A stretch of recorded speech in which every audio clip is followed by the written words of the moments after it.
Grief sucks. Death sucks. Having to say goodbye to people sucks. And you know what? It sucked for all of human history, and it sucks all around the world. And it's one of the few things that unites all of humanity, and all through time and history and cultures and socioeconomics. No matter what, grief sucks. John Donne is one of my favorite poets of all time. He was a lover of women and a lover of God. He wrote some beautiful, romantic, sexy love poetry in his young days. And then he wrote beautiful poetry about his wife once he fell in love. And then, after his wife died, he fell in love with God and wrote some beautiful poetry about God. His holy sonnets are incredible. One of my favorite of his love poems is The Flea, with a lot of double meaning in it.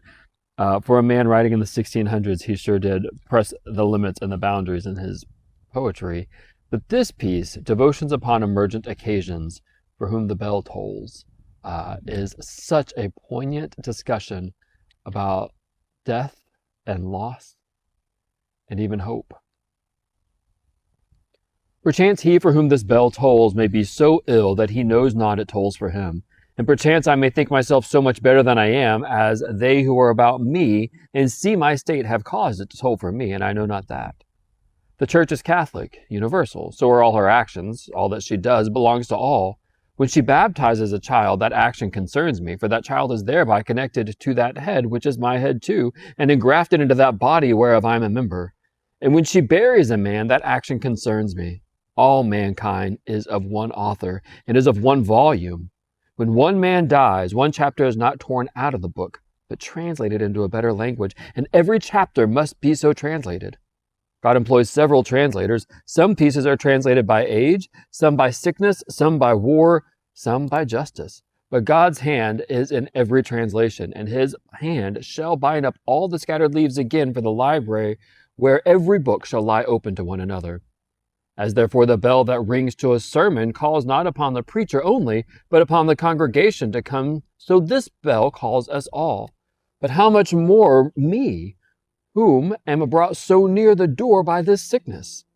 There was a contention as far as a suit, in which both piety and dignity, religion and estimation were mingled, which of the religious orders should ring to prayers first in the morning, and it was determined that they should ring first that rose earliest. If we understand aright the dignity of this bell that tolls for our evening prayer, we would be so glad to make it ourselves by rising early in that application, that it might be ours as well as his indeed it is. The bell doth toll for him that thinks it doth, and though it intermittent again, yet from that minute that occasion wrought upon him, he is united to God. Who casts not up his eye to the sun when it rises, but who takes off his eye from a comet that breaks out?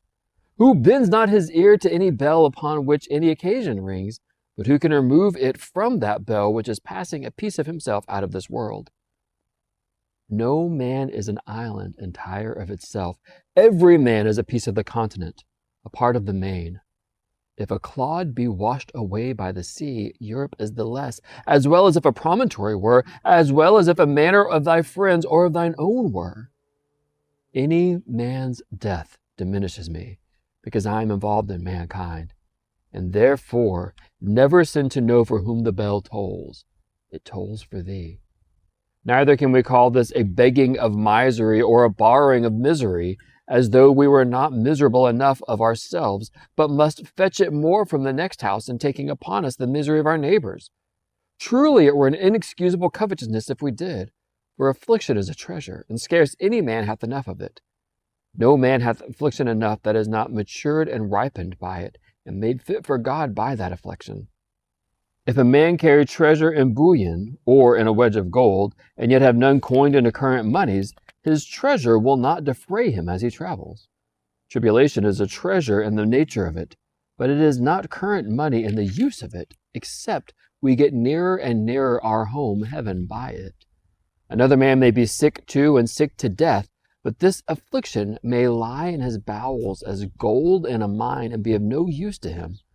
But this bell that tolls me of this affliction digs out and applies that gold to me, if by this consideration of another's danger I take mine into my own contemplation and so secure myself by making my resources to my God, who is our only security. No man is an island entire of itself. If a clod washes away from the main, the continent is the less.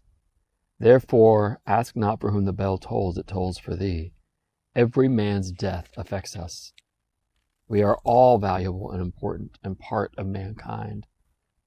And if nothing else, may the death of somebody else help you understand the gold and the value and the beauty of life that you carry.